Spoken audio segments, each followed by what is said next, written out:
Finasteride, Dutasteride, Minoxidil. All of these are available topical or oral. Today we're discussing the different pharmaceutical solutions available for hair loss or a thinning hairline. Some of them have been around for many years, some of them are newer. I take one of them, but probably not the one you think. Hair loss, hair thinning, receding hairline. It's something that affects millions of people, unfortunately, especially men. Some men don't care and they rock a bald head. It's not for me. So I've always paid close attention to my hairline and hair thickness. And the question for me has always been, do I seek out natural solutions or do pharmaceuticals offer the best solution? So in today's video, we are taking a look at the different pharmaceutical or chemical, not natural solutions out there. And next week, we will look at the natural options available. So there are more than a few options we have to combat thinning hair and to hopefully also boost new hair growth. When we look at pharmaceutical options, we can break them down into remedies that are systemic, meaning they affect the entire body, which of course has a much bigger risk of side effects, and remedies that are localized and don't affect the whole body, or at least much less. Let's start with one of the most popular pharmaceutical interventions for hair loss, and that is finasteride or Propecia. I took this for many years and actually stopped taking it a couple years ago. I just didn't feel like it was worth the cost and the risk of side effects. And my hair is doing great, so I guess for me, what I'm doing works. But we're all different, and for many men, finasteride really works, and they have zero side effects. Some men have major sexual side effects, as in, not much happening down there. And some people report having side effects persist even after they discontinue the medication, which just sounds awful. So what is finasteride exactly? Finasteride is an oral medication originally developed to treat benign prostatic hyperplasia, or BPH, but it was later found to effectively prevent hair loss. It was developed by the pharmaceutical company Merck in the late 1980s and was approved by the FDA in 1992 for BPH and in 1997 for androgenetic alopecia, male pattern baldness. The drug works by inhibiting 5-alpha reductase, which is an enzyme that converts testosterone into dihydrotestosterone, or DHT, the hormone that is responsible for hair follicle miniaturization and progressive hair thinning in individuals with genetic hair loss. By reducing DHT levels in the scalp and bloodstream by up to 70%, finasteride helps maintain hair density and can even promote regrowth in some cases. Typically prescribed at 1 milligram per day for hair loss, finasteride is considered a long-term treatment, as discontinuing the drug leads to a reversal of its benefits. While generally well tolerated, some users report side effects like decreased libido, erectile dysfunction, and mood changes, though these are relatively uncommon. It is not FDA approved for women, by the way. So what about these scary side effects? Recent studies on finasteride have continued to explore its efficacy alongside its potential side effects. These investigations focus primarily on sexual dysfunction and psychological effects, and also other systemic impacts, with some suggesting persistent issues even after discontinuation, often referred to as post-finasteride syndrome, or PFS. A 2022 analysis of the FDA Adverse Event Reporting System found that among 4,910 young men using finasteride, 11.8% reported sexual dysfunction, with symptoms lasting an average of 5.4 months post discontinuation. Psychiatric side effects have also gained attention. A 2024 update from the UK's Medicines and Healthcare Products Regulatory Agency, MHRA, reinforced warnings about finasteride's association with depression and suicidal ideation. This is something that is interesting. A pivotal 1999 clinical dose ranging study published in the Journal of American Academy of Dermatology tested finasteride at multiple doses: 5 milligrams, 1 milligram, 0.2 milligram, and 0.01 milligram against placebo. The study concluded that 1 milligram was optimal due to its balance of efficacy and safety, But it noted that the 0.2 milligram still improved hair counts. 54% of men showed improvement versus 58% of 1 milligram. So that's just a 4% difference, suggesting that doses between 0.2 milligrams and 1 milligram, like half a milligram, might offer meaningful benefits. And at half a milligram instead of the 1 milligram, not only does it cost less to take finasteride, but you're also obviously minimizing the risk of side effects, sexual or psychological. So if I was to take finasteride again, I would take the 0.5 milligrams per day. So to summarize, finasteride works by blocking type 2 5-alpha reductase. Its effectiveness is moderate, its risk for side effects is moderate, and the side effects are sexual and psychological. And the medication has high systemic absorption, meaning a lot of it gets into your bloodstream and spreads throughout your whole body after you take it. Hence, increased risk of side effects. There's also topical finasteride, a newer alternative to oral finasteride. Topical finasteride reduces dihydrotestosterone DHT levels in the scalp while minimizing systemic absorption, potentially lowering the risk of side effects like sexual dysfunction. But of course, it's hard to know exactly if or how much of the drug gets absorbed deep into the body. But studies suggest it can be as effective as oral finasteride for androgenetic alopecia. But I'm not a fan of putting foam or liquid on my hair twice per day.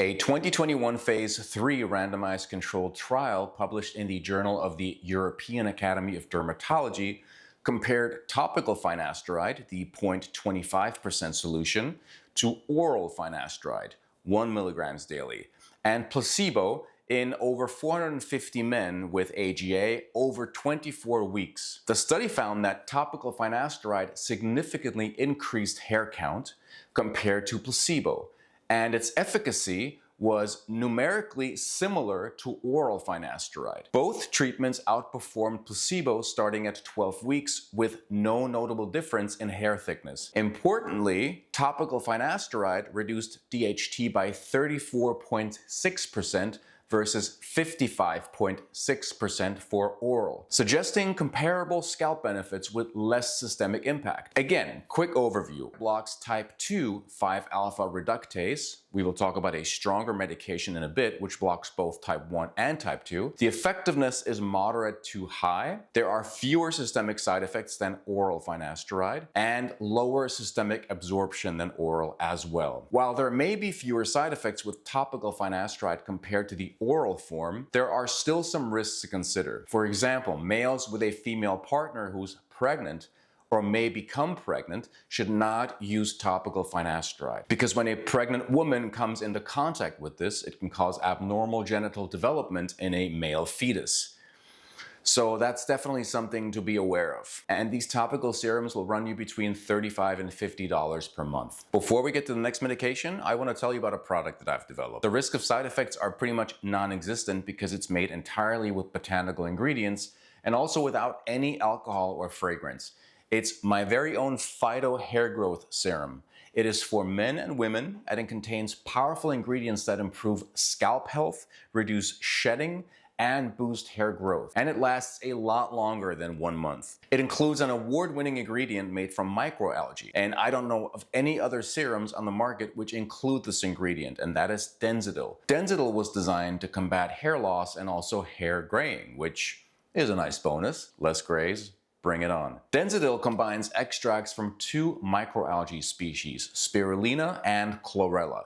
Spirulina provides phycocyanin, a blue pigment that activates the NRF2 pathway, enhancing the hair's antioxidant defenses and protecting against oxidative stress. Chlorella offers xanthophylls, which are pigments that inhibit cortisol levels and boost melatonin activity, which counters the harmful effects of stress on hair follicles and promotes cellular repair. Of course, the serum also contains rosemary oil, which is a true superstar when it comes to boosting circulation to the scalp. Most rosemary serums I've tried are very oily, and this one isn't. Next, the serum contains ginger. Ginger has active compounds like gingerol and singiberine, which stimulate blood flow to the scalp. Improved circulation ensures that hair follicles receive more oxygen and nutrients, promoting healthier and faster hair growth. Licorice root extract is another key player. It soothes the scalp and reduces buildup. And last, to give your hair and scalp that extra boost,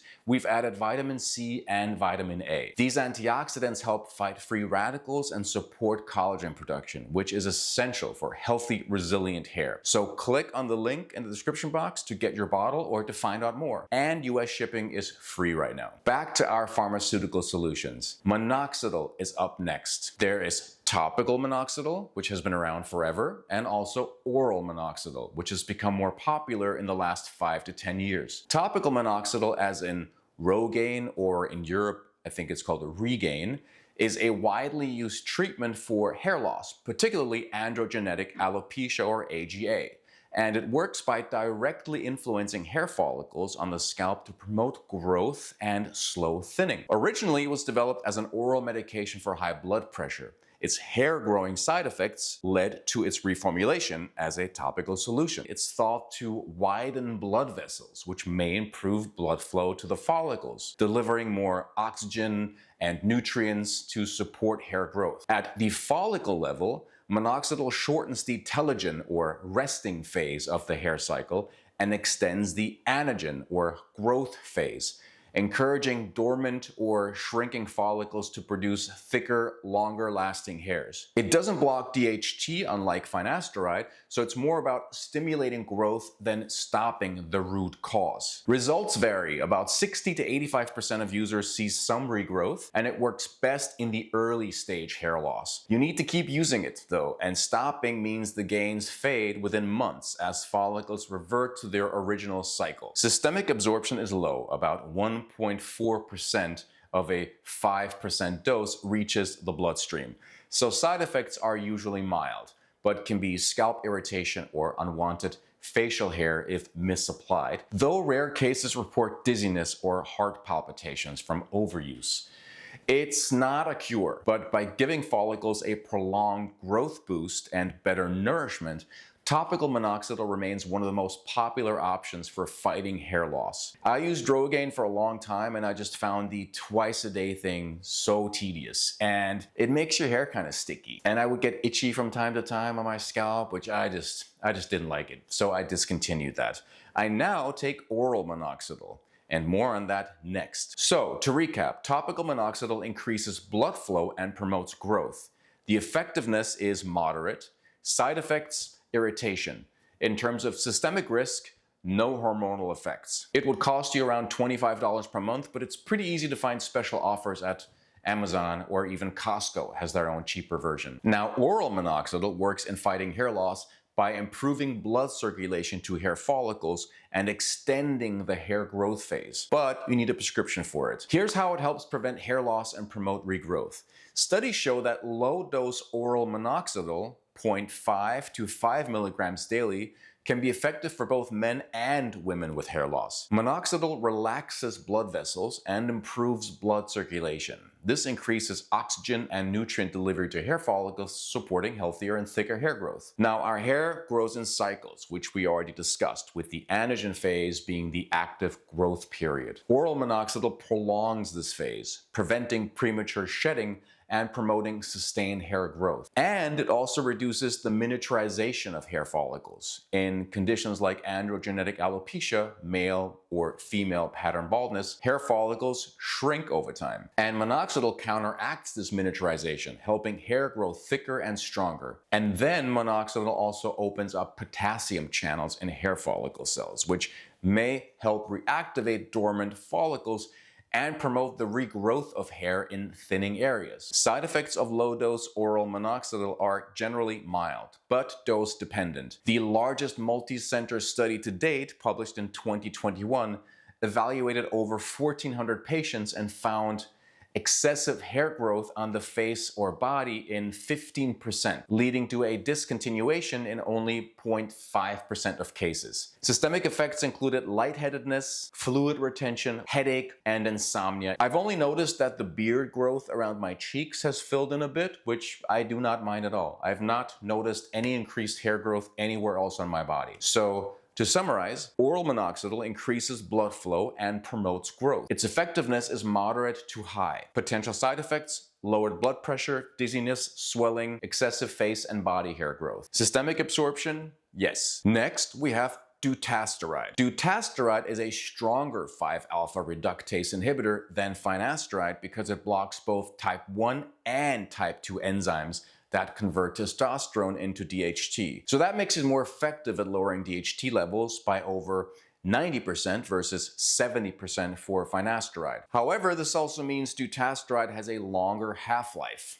around 5 weeks versus 6 to 8 hours for finasteride, and a higher risk of systemic side effects, of course. Additionally, while finasteride is FDA approved for hair loss, dutasteride is only approved for enlarged prostates, but is used off-label for androgenetic alopecia. So what are the pros of topical dutasteride? It is stronger DHT blocking than finasteride because it inhibits both type 1 and type 2 5-alpha reductase, right, leading to a greater suppression of DHT. The topical application reduces but does not eliminate systemic absorption. Clinical studies suggest that dutasteride outperforms finasteride in preventing hair loss. And it works well in combination therapy, often used alongside minoxidil or microneedling for maximum regrowth. The cons, it has systemic absorption. Some users report libido loss, erectile dysfunction, fatigue, or mood changes, though at a lower rate than oral dutasteride. It's more expensive and harder to obtain. Topical dutasteride is not as widely available as other treatments. There is also oral dutasteride taken as a pill, typically 0.5 milligrams daily. Its main pro is its effectiveness. Studies show it suppresses scalp DHT by up to 79% and serum DHT by over 90% at the 0.5 milligram. Outpacing finasteride's 60 to 70% reduction. A 2021 study in dermatologic therapy found that 0.5 milligram oral dutasteride increased hair density by 18 to 20% after 6 months in men with AGA, with some regrowth visible as early as 12 weeks, which makes it a strong option for those unresponsive to finasteride. It's also convenient, just one daily dose, and it's approved for AGA in countries like Japan and South Korea, though off-label for hair loss in the US, where it's only FDA approved for benign prostatic hyperplasia. However, oral dutasteride's cons stem from its high systemic absorption and potency. Because it inhibits both type 1 and type 2 5-alpha reductase enzymes, unlike finasteride, which only targets type 2, it floods the body with DHT suppression, raising the risk of side effects, sexual dysfunction. And that does occur in 3 to 6% of users, so slightly higher than finasteride's 2 to 4%. Other potential downsides include mood changes and its long half-life, about 4 to 5 weeks. That's definitely a concern, and effects linger if you stop. So the cost can also be a factor, as it's pricier than genetic finasteride, and without US hair loss approval, insurance might not cover it off-label. So oral dutasteride, I don't think it's worth the risk. Topical dutasteride is a solid and very promising option for people who haven't responded to finasteride. To recap, topical dutasteride blocks both type 1 and type 2 5-alpha reductase, so it's an DHT inhibitor. Effectiveness, very high. Side effects are potentially lower than oral, but still possible. There is some systemic absorption. Oral dutasteride has the same mechanism of action. Effectiveness also very high, but the risk of side effects is higher, sexual and hormonal. Systemic absorption, high. All right, bonus time. Something else that I do, which I believe is boosting the health and fullness of my hair, is Ketoconazole Shampoo. I do this once or twice per week. Ketoconazole Shampoo is a medicated hair care product containing the antifungal agent ketoconazole. It is typically available in the 1% or over-the-counter version or the 2% or prescription version strength. Originally developed to treat fungal infections of the scalp such as dandruff, dermatitis, and it works by inhibiting the growth of fungi which can contribute to scalp inflammation and irritation. Brands like Nizoral, I think that's how you say it, are widely recognized examples, and the shampoo is applied to wet hair, lathered into the scalp, and then left on for a few minutes before rinsing. While its primary purpose is to address fungal-related scalp conditions, its potential role in hair loss treatment has garnered attention due to emerging research and reports from people using it. The benefits of Ketoconazole shampoo for fighting hair loss stem from its antifungal and anti-androgenic properties. By reducing scalp inflammation caused by fungi, it may create a healthier environment for hair follicles, potentially minimizing hair shedding linked to conditions like. Additionally, some studies suggest that ketoconazole can interfere with dihydrotestosterone, or DHT, which we know is the hormone implicated in androgenetic alopecia, pattern baldness, by inhibiting its production or activity at the scalp level. Small-scale research, including a 1998 study comparing it to minoxidil, indicates it may increase hair density and follicle size. Though not FDA approved for hair loss and requiring further research for conclusive evidence, ketoconazole is often used as a complementary treatment alongside proven therapies like minoxidil or finasteride, and that offers kind of a multi-pronged approach to maintaining hair health. But you have to get the prescription strength 2%. Just go to a dermatologist or ask your general practitioner for a prescription. The over-the-counter 1% version just isn't strong enough to deliver any results inhibiting DHT in the scalp. And you leave it on for 5 to 10 minutes, which is kind of annoying, right? I don't like taking long showers, feels very wasteful,